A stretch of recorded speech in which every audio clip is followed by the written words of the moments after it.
Hey guys, Ashlane here. Today I have a special with you covering 3 of what I feel are the best bases at Town Hall 10 for Clan Wars. Basically, I set them to my 3 war bases right now. We're going to go through them one by one. I'm going to tell you why I like them so much and basically what they're good for, where their strengths are and where their possible weaknesses are. So if you come across them, you'll know how to attack them as well. So first base we get to here is this base. If the screen ever loads, here it is. Okay, so you guys can feel free to pause and copy this base and let me know how they work for you too. So basically, this base is a little unorthodox. I know there's been a lot of designs somewhat like this, where basically the town hall is walled off by a huge stack of walls.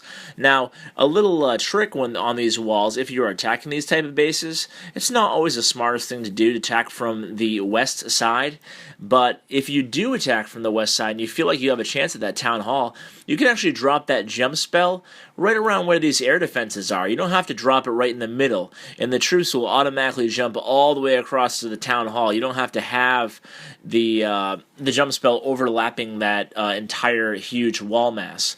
Just a little tip for you. But anyway, this base is actually really good against ground troops. It's very hard to place your ground troops in an area against this base where you can actually project where they're going to go, just because it's so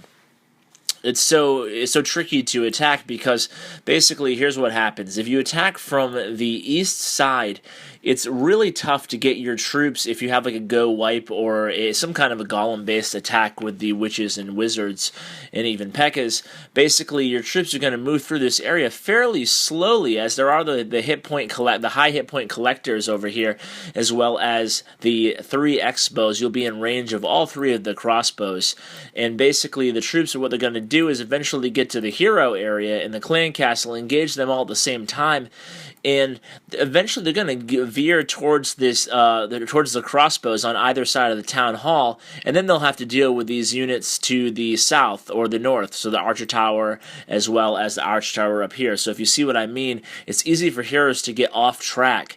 Like I said, there are a lot of bases similar to this, but none of them have this wing that, or not a lot of them have this wing that kind of this arm, if you will, that comes across and to a head with the wizard tower.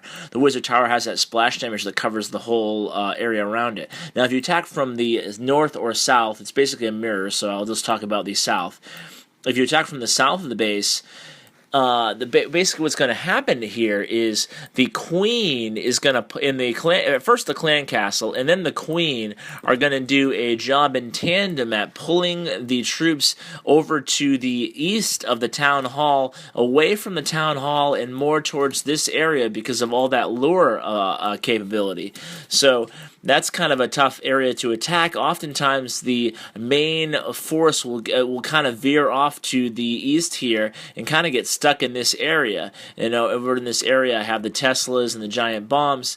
And lastly, if you come through the west side, it's really tricky too, because what happens is the troops, even if you drop the jump spell and you get to the center here, they're going to have to contend with 2 Infernos and 2 Teslas and possibly all 3 crossbows. I would set this to ground, have a little bit wider circumference on this eastern crossbow.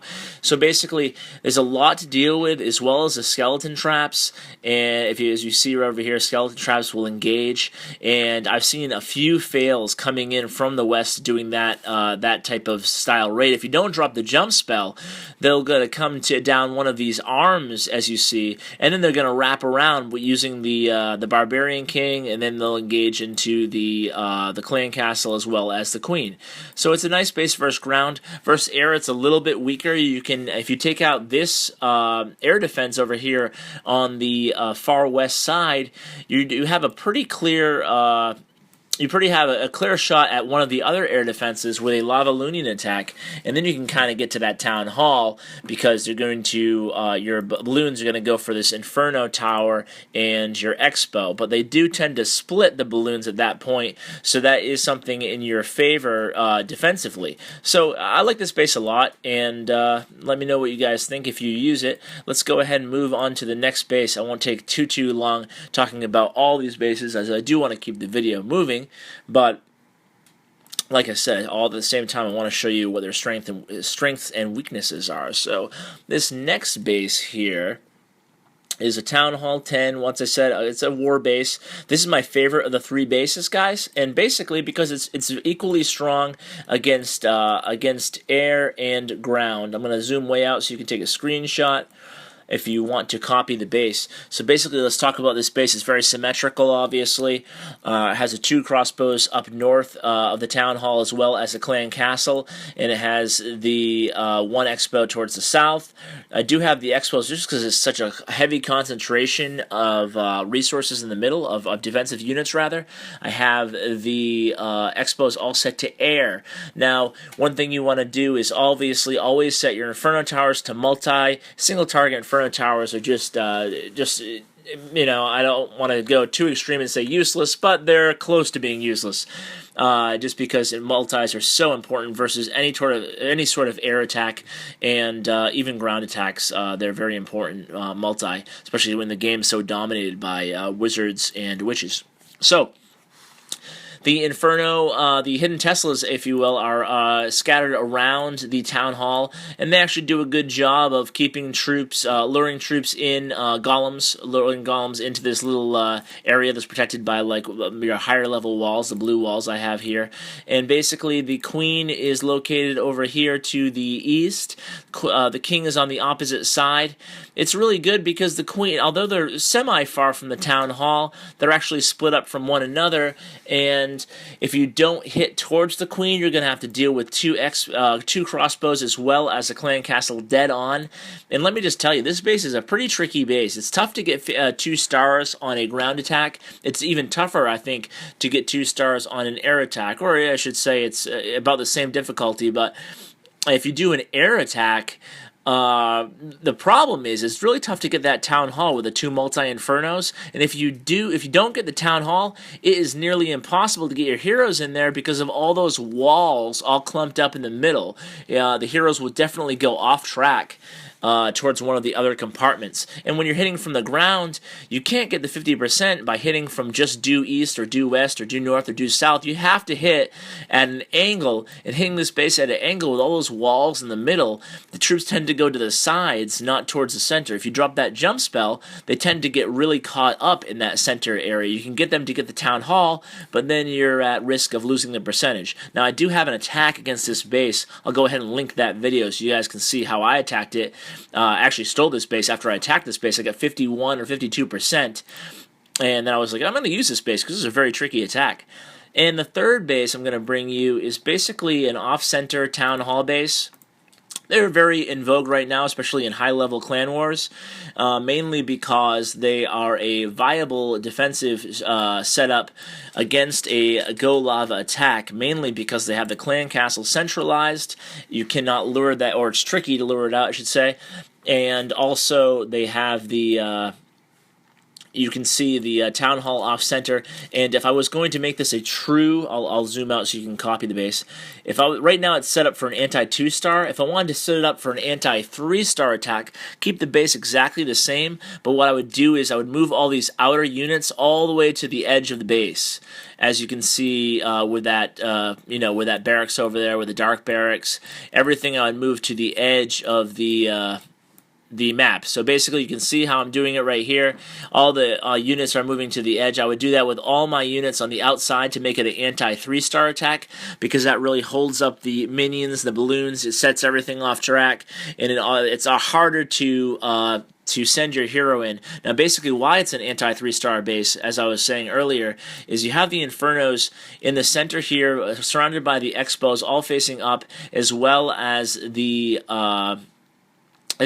clan castle centralized, but more importantly, you have your heroes both as close to the center as possible, so it's pretty tricky, especially you have your units on the outside here. To get to that queen, you might be able to get that air defense out, but getting the queen is pretty tricky because she's pretty well fortified. You're gonna have to at least bring 2 golems in, and then get pretty lucky on top of that in order to pull off a 3-star attack. So I have it set up right now, like I said, as an anti-2-star attack, just because all these buildings being so close in, they're hard to snipe as they're in range, as you can see, of the archer tower, that even with minions you won't be able to snipe them. So I'm going to bring it back for a 2-star, because mostly we get 2-star attempts at this my level of Clan Wars. And you can see the most obvious point to go into this base here is in the northeast side, but the problem is this once again, it's really hard to get that 50% if you go in from the northeast side and go into the town hall. If you go in from, like, say, the southwest side, it's very tough to get to the town hall because you have to get through 3 expos and 2 inferno towers and a clan castle. So the best way to attack a base like this is from the northeast with a long stretch of golems if you're doing a ground attack. If you're doing an air attack, doing a lava lunion from the northeast as well with a little bit longer stretch of balloons can also be successful. So guys, I hope you enjoyed this best bases of Town Hall 10. Hope you used some of them for your clan wars. And go ahead and comment, guys, if you're not at Town Hall 10. Go ahead and comment. Tell me what Town Hall level you are, and if you'd like to see a best of bases series for your Town Hall level. So guys, thanks for tuning in. Please subscribe, like, and share, and I'll talk to you soon. Take care.